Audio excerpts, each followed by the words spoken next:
बोली पंच परमेष्ठी भगवान की जय। संतानंद से परमेष्ठी भगवान की जय। बोली पार्श्वनाथ भगवान की जय। शांतिनाथ भगवान की जय। काशीनाथ महावीर भगवान की जय। ओंकारेश्वर बाहुबली भगवान की जय। 24 तीर्थंकर भगवंतों की जय। आचार्य श्री कुंद गुरुदेव की जय। आचार्य श्री समंतभद्र जी स्वामी की जय। आचार्य गुरुदेव श्री देवानंद जी महाराज की जय। ओम गुरुदेव श्री जयगिर जी महाराज की जय। समस्त आचार्यों की जय। तीन कमलों महाराजों की जय। राजसांजनवानी माता की श्री रत्नकुंड सावकाचार्य जय। जैन धर्म की जय।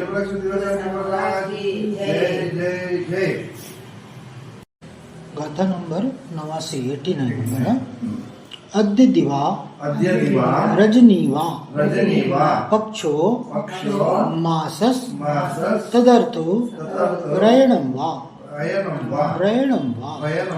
इति काल परिचित्या प्रत्याख्यानं भवेन नियम।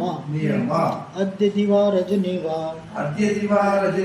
पक्षो मासस्तदर्थो रयणं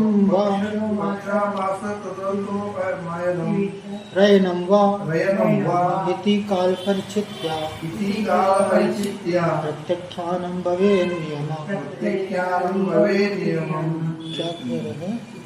अद्य दिवा रजनीवा, ये 89 नंबर 89 नंबर गाथा का उच्चारण हो गया। ये अभी अपने को 90 नंबर का उच्चारण करना है। 90 नंबर है। आज 90 नंबर की गाथा का अपन अर्थ लगाएंगे। हाँ, विषय विषयतो नुपेक्षा विषय विषतो नुपेक्षा नुस्मृति रति लौल्यमति दृशा नुभावौ नुस्मृति रति लौल्यमति दृशा नुभावौ भोगोपभोग परिमा व्यतिक्रमा पंच कथ्यन्ते। विषय विषयतोनुपेक्षा विषय विषतोनुपेक्षा नुस्मृति रति लौल्य मति तृषा नुभावौ भोगोपभोग परिमा व्यतिक्रमा पंच कथ्यन्ते। विषय विषयतोनुपेक्षा नुस्मृति रति लौल्यमति तृषा नुभावौ नुस्मृति रति लौल्यमति तृषा नुभावौ भोगोपभोग परिमा व्यतिक्रमा पंच कथ्यन्ते। क्या करे? विषय विषता। क्या करे? विषय रूपी विष से, विषय रूपी विष से नुपेक्षा, यानी उपेक्षा नहीं करना, अर्थात उसमें आदर होना। क्या करे? विषय को सम्यक दृष्टि जीव विष के समान गिनता है। विषय भोग के है ना, तो विषय भोग कैसे होते हैं? अच्छे लगते हैं नहीं, लेकिन एक सम्यक दृष्टि जीव होता है, वह विषयों में अनुरक्त नहीं होता। जैसे विष भक्षण कोई चाहता है क्या? नहीं। हमने विष रखा हुआ हो तो कोई उसे खाना चाहेगा? नहीं। विषय भी विष के समान मानो, ऐसा कह रहे हैं। विषय कैसा है? विष के समान है, क्योंकि विष खाने से तो एक भाव का नाश होगा। विष खा लिया कोई तो यह भाव चला जाएगा, लेकिन विषय रूपी विष ऐसा विषय है, हाँ, भाव का नाश करने वाला है। ऐसा क्या करके उसके लिए अनुपेक्षा, उपेक्षा नहीं करना, विषयों की आशा नहीं रखना, विषयों के प्रति आसक्ति नहीं होना, उसमें आदर, उसे अच्छा नहीं मानना, ऐसा करना। अनुस्मृति और भोगे गए विषयों का बार बार स्मरण करना तथा उसके प्रतिकार होने पर भी बार बार अनुभवन की इच्छा हो। दूसरा क्या करे? अनुस्मृति नाम का। अनुस्मृति में क्या हुआ कि पूर्व में जो भोग भोगे उसका बार बार चिंतन करना। वो उस दिन कितना मजा आया था, उस दिन ऐसा अपन ने ये हुआ जो विषय भोग आदि का जो उस समय जो भोगा उसको विषय भोग, तो उसका अभी तो वो बार बार वो अच्छा उस दिन बड़ा मजा आया था ऐसा, उसका बार बार चिंतन करना। हाँ, और करे प्रतिकार होने पर अनुभव, अब वो उसकी प्राप्ति नहीं हो रही है तो है उसको प्राप्त करने की, उसका वो अनुभव करने की इच्छा का होना, इसके लिए कहा अनुस्मृति। और क्या करे, अति लौल्यम, वर्तमान विषयों में अति लंपटता रखना। वर्तमान में भी जो विषय भोग रहा है पांचों इंद्रियों के, उसमें क्या करना, अति लंपटता। लंपटता किसे कहते हैं, ग्रद्धता को, है ना, मतलब आप हाँ, मतलब तुम्हारी शक्ति है नहीं भोगने की, फिर भी है सो भोगे जा रहे। क्या होता है, अति करने से क्या होता है भैया, स्वास्थ्य आदि क्यों खराब होता है? क्यों किया कि तद विषय में अति लंपटता। एक सीमा तक तो कोई बात नहीं है भैया, वो तो चलता है एक भाई जितना, लेकिन अति लौल्यता, अति आसक्ति, उसमें किसी प्रकार का रोक टोक नहीं है उसके लिए, जिसको कहते हैं ना स्वच्छंदता, मनमोजी पना, जो मन में आया जितना, हम तो अपनी मन की करेंगे तो परेशान क्यों हो, ये समझ में नहीं आ रही तुम्हें? ये भोग रोग समान है। देखिए जिस प्रकार से अग्नि में तुप डाले, अग्नि में घी डाले तो अग्नि शांत होती है क्या? नहीं। ये जीव सोचता है, भोगी जीव सोचता है कि इसको भोगूंगा तो ये भोग शांत हो जाएंगे, तो इसकी आसक्ति और बढ़ती है। अब आपने देखा है कि पानी पतासा खाते हैं ना, पानी पतासा खाते हैं तो क्या कहते हैं, भैया मिर्ची डालना है इसमें, अब क्या कर रहा है, और डालो और डालो और डालो, शीशी भी कर रहा है, और क्या करता है, और मिर्ची डाल देना, और बढ़िया और चटपट। अरे पहले कर रहा है और उसके बाद भी कह रहा है और ये कह रहे, ये अति लौल्यता कह रहे कि, और कह रहे हैं कि अति तृषानुभव, यानी आगामी भोग विषयों की अधिक तृष्णा रखना। अभी तो क्या, अब आगे और की इच्छा रखना, अभी है नहीं, सामने है नहीं, और हो जाता कह रहे कि रखना। और वर्तमान विषय का अत्यंत आसक्ति पूर्वक अनुभव करना। और वर्तमान जो विषय भोग रहे हैं वो क्या कर रहे हैं, आसक्ति, उसमें बहुत लगाव है? आचार्य उमा स्वामी कहते हैं तीव्र मंद जाता तद विशेषा, यातायात तद विशेषा। बंद का कारण क्या है, जितनी तीव्रता और मंदता है विषय भोग में या पाप कार्य में, तीव्र जितना आपका परिणाम रहेगा ना, उसमें तीव्र आसक्ति, तो वो पाप रूप और तीव्रता से और प्रगाढ़ बंद होता है, गाढ़ा बंद होता है उसका। क्योंकि जितना गाढ़ा बंद करेगा, जैसे होता ना कि छोटे जेल में होता कि छोटी मोटी चोरी करी या छोटा मोटा मतलब गलती करी तो थाना में कैसा होता कि भाई थोड़े में छोड़ देते हैं उसको, और जितना बड़ा अपराध उतनी बड़ी सजा होती है? लठवट पड़ते हैं दुनिया भर का।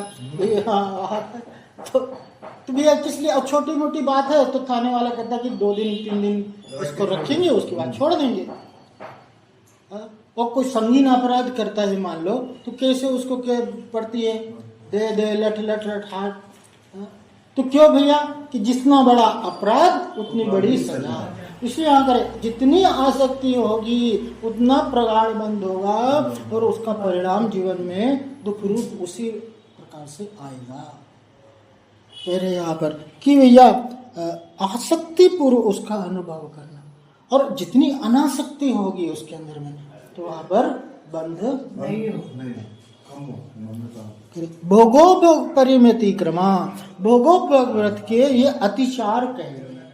कौन कौन से अतिचार कहे कि विषय रूपी विषय, पहला नंबर अनुपेक्षा, यानी उनकी उपेक्षा नहीं करना, उनकी आदर नहीं करना, वो तत्संबंधी इच्छा का नहीं होना। क्या करे? और क्या? अनुस्मृति, और भोगे हुए भोगों को बार बार चिंतन करना, बार बार उसका स्मरण करना, बार बार उसके बारे में विचार करना। अभी है नहीं तो पुरानी यादों को ताजा कर रहे कि प्रतिकार हो, और फिर उसमें रुकावट है, बाधा है, तो कह रहे कि उसको प्राप्त करने की इच्छा का होना। तो ये दूसरा क्या हो गया? अनुस्मृति और अति लौल्यम और अति तृषानुभव। इस प्रकार से ये 5 भोग परिमाण व्रत के अतिचार कहे। अपन इसको थोड़ा सा और विस्तार से समझते हैं। विषय विष के समान है, क्योंकि जिस प्रकार विष प्राणियों को दाह तथा संताप आदि करता है, उसी प्रकार विषय भी प्राणियों को दाह और संताप उत्पन्न करते हैं। क्या है? विष से क्या होता? तपन होती, दाह होती, पीड़ा होती। विष खा करके कोई शांत बैठ सकता है? कैसा छटपटाता है? ऐसा यहाँ भोगों का भी वही दशा है। तो भोग क्या करते हैं? उसको दाह को उत्पन्न करते हैं। इच्छा हुई ना आपके अंदर में, तो क्या हुआ? आप बड़े आराम से बैठे हुए थे, अभी तो क्या अच्छा शांति से बैठे हुए थे, घर में अच्छा माहौल था। अभी आपके मन में किसी चीज को प्राप्त करने के लिए या भोग संबंधी कोई इच्छा हुई, अब बोलो आपकी आकुलता वहां से बढ़ गई कि नहीं बढ़ गई? अब आप बैठ सकते हो क्या? बैठो। अब तो हमको चाहिए, कैसे भी होगा हमको वो चाहिए। अब वो चाहिए तो क्या होगा? तो यूं ही तो नहीं मिल जाएगा आपको, है? उसके लिए कितना उपक्रम करता है, कैसे कैसे कार्य करता है, आसानी से प्राप्त होता नहीं। अब वो तो सोचा था कि प्राप्त हो जाएगा तो मैं सुखी हो जाऊंगा। अब प्राप्त होने के बाद क्या होता है? और बढ़ती है, उसमें तृष्णा बढ़ती है, ये अच्छा नहीं है, ये बुरा है, ये वाला और अच्छा था। तो ये क्या हुआ? ये दाह को, ये तपन को उत्पन्न करने वाली है। ये कह रहे हाँ, इस विषय रूपी विष से उपेक्षा नहीं होना, अर्थात उनके प्रति आदर का भाव बना रहना, अनुपेक्षा नाम का अतिचार है। विषय रूपी में, विष में, विषय रूपी सामग्री में क्या करना? आशा का नहीं होना, आशा नहीं रखना, उसकी अपेक्षा नहीं रखना। समझ रहे कि भाई आप जितनी अपेक्षा रखोगे, अपेक्षा दुख का कारण है। सबसे बड़े दुख का कारण है अपेक्षा। ये जीव है सो और कोई कारण से दुखी नहीं है।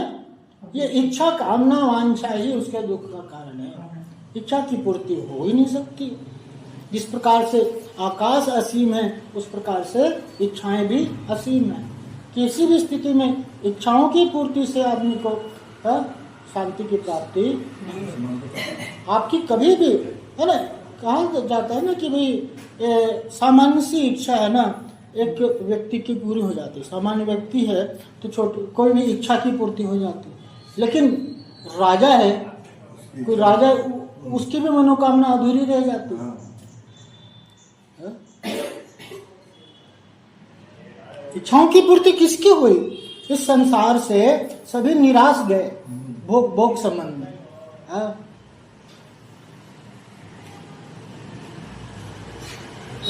क्या कह रहे कि विषय, इस विषय रूपी विष से उपेक्षा नहीं होना, अर्थात उनकी प्रति आदर का भाव बना रहना, अनुपेक्षा नाम का अतिचार है। सबसे पहले बात क्या? उसके प्रति आदर, उसके प्रति अपेक्षा नहीं होना, यह क्या कहलाता है? अनुपेक्षा नाम का अतिचार। फिर दूसरा, विषयों का अनुभव, उपभोग विषय संबंधी वेदना के प्रतिकार के लिए किया जाता है। सो विषयानुभव से वेदना का प्रतिकार हो जाने पर भी फिर से संभाषण तथा आलिंगन आदि में जो आदर है वह अत्यंत आसक्ति का जनक होने से अतिचार माना जाता है।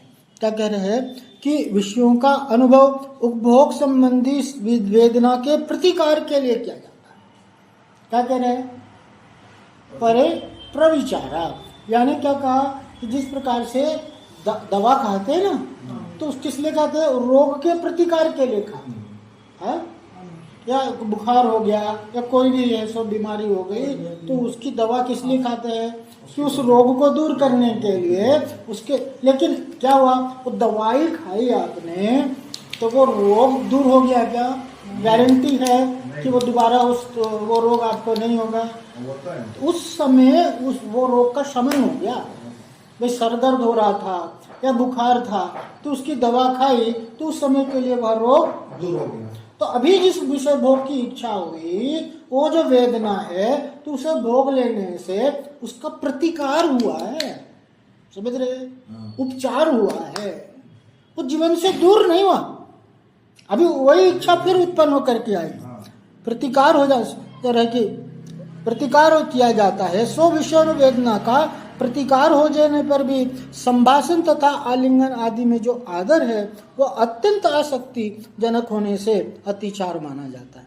क्या करे, अभी प्रतिकार हो गया, अभी उसका शमन हो गया, लेकिन कह रहे हैं फिर से, है ना, अभी ये इच्छा फिर से उत्पन्न हो जाएगी।